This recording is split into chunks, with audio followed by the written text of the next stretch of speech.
আউযুবিল্লাহি মিনাশ শাইতানির রাজিম বিসমিল্লাহির রহমানির রহিম। সম্মানিত দর্শক শ্রোতা, আসসালামু আলাইকুম। আশা করি মহান আল্লাহর ইচ্ছায় আপনারা সবাই ভালো আছেন। আলহামদুলিল্লাহ, আমিও ভালো আছি।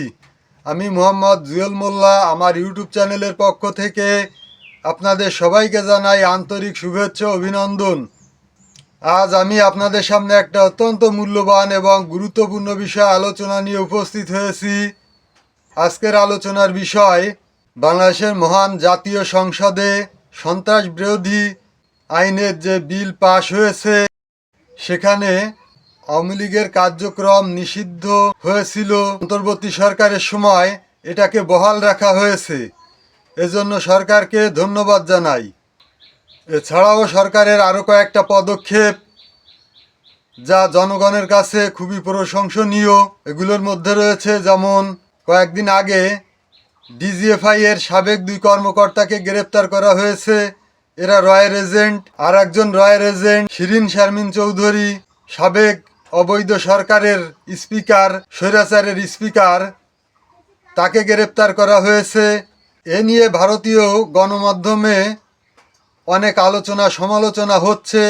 ভারতের পররাষ্ট্রমন্ত্রী অজিত ডোভাল, সে বাংলাদেশের শেখ হাসিনা অবৈধ সরকারের নিয়োগকৃত একজন জেনারেলের সামনে অনেক হুমকি ধামকি দিয়েছে।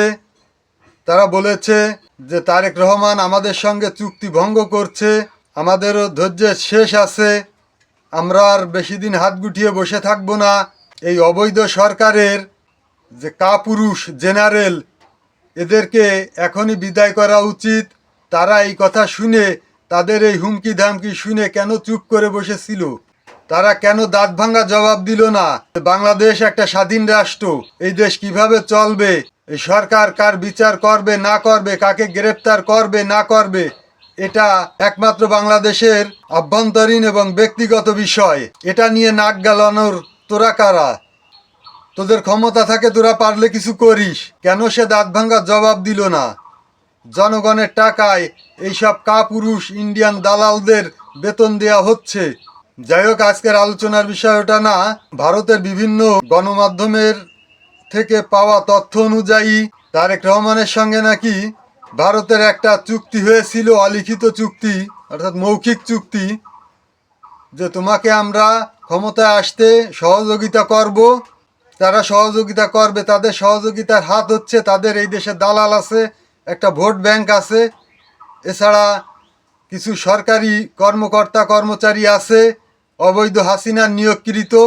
এদের মাধ্যমে সহযোগিতা করা ছাড়া আর কি হাত আছে তাদের? ভবিষ্যতে তাদের যাতে এই হাতটা না থাকে, ভারতের এজেন্ট যেন এই দেশের কোনো ব্যক্তি না থাকতে পারে, ভারতের দালালি চামচামি যেন সাধারণ মানুষ থেকে শুরু করে কোনো সরকারি কর্মচারী কর্মকর্তা যেন করতে না পারে, এটা স্থায়ীভাবে বন্ধ করতে হবে। যদি আজকের আলোচনার বিষয় এটা না, এই নিয়ে ইনশাল্লাহ অন্যদিন আলোচনা করব। আজকের আলোচনার বিষয় বাংলাদেশ কিভাবে চলবে না চলবে, কার রাজনীতি নিষিদ্ধ করবে না করবে, কাকে গ্রেপ্তার করবে না করবে, এটা সম্পূর্ণ বাংলাদেশের আভ্যন্তরীণ এবং নিজস্ব বিষয়। এখানে ভারত নাক গলাতে আসলে ভারতকে দাঁত ভাঙা জবাব দিতে হবে। এবং যতদিন বাংলাদেশ সরকার ভারতের চোখে চোখ রেখে কথা বলতে পারবে, দাঁত ভাঙা জবাব দিতে পারবে, ততদিন বাংলাদেশের সাধারণ জনগণ এই সরকারকে সমর্থন করে যাবে। অনেকে মনে করছে যে ভারত ইচ্ছা করলেই আমাদের দেশ দখল করে নিতে পারে, তারা একটা বড় দেশ, আমরা একটা ছোট দেশ। এটা কোনোদিনও সম্ভব না। ভারত আমাদের একটা বালও ছেঁড়ার যোগ্যতা রাখে না।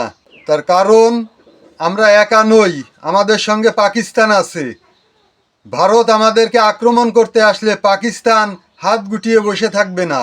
এছাড়াও ভারত আমাদের দেশ দখল করতে আসলে তাদের যে পরিমাণ সৈন্য এবং যে পরিমাণ শক্তি এদিকে ব্যয় করতে হবে, ঠিক সেই ফাঁকে চীন এবং পাকিস্তান মিলে ভারত দখল করে নিয়ে যাবে।